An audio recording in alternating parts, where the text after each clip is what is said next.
Gaia, the Mother Earth. Gaia is the flowing circle of heat whose energy allowed land and sea and air to gather and welcome life. She's known as Mother Earth. How do one get something from nothing? Not easily, it would seem. From empty chaos, somehow sea and earth and air appeared. They drifted around, pieces of each getting lost in the other. No water was swimmable, no land was walkable.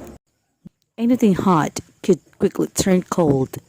Anything cold could burst into flames. Shapes shifted. Textures shifted. Objects merged one into the other effortlessly. Then suddenly, one or both turned inexplicably hard. What was heavy became weightless. What was weightless crashed through earth and sea and air, shattering and splattering and scattering bits of everything and nothing. Rules of nature? They didn't operate. Indeed, there was no nature.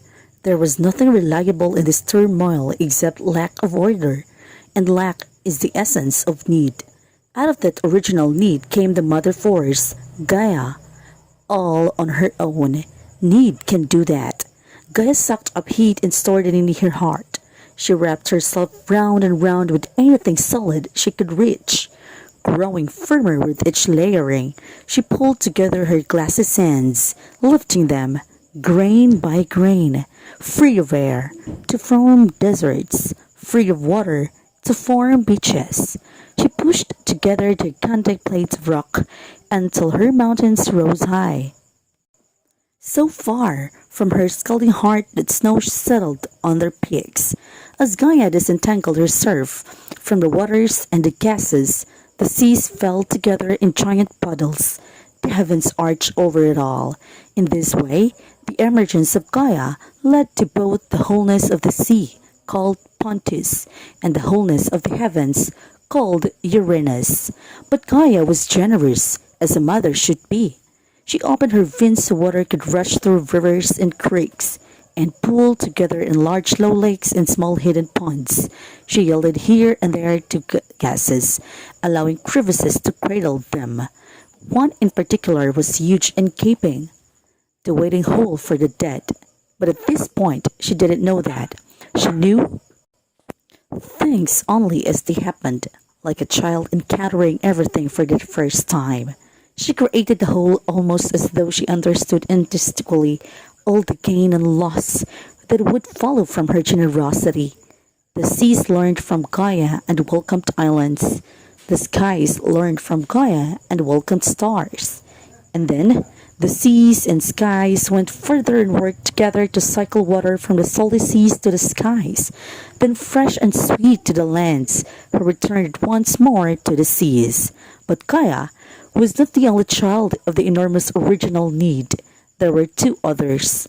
One was Tartarus, the underworld. The other was Eros, the god of love. Then chaos gave a giant yawn and outflowed the total darkness of night as well as Erebus. Erebus, like Gaia, was a place as well as a force, seeking to fill Uranus. Erebus settled into the hole for the dead and became the upper part of the underworld. Eros was beautiful, but not ordinary beautiful. Eros's beauty made the others quiver. It made them dream of being enveloped in warm caresses, of getting drunk on thick, creamy honey, of swinging from ambrosia, of whirling to tinkling music, of being dazzled by sparkles in this lightless world.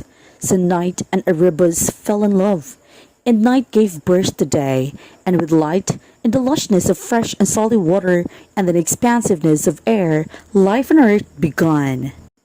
The grasses and vines wound their way around the globe.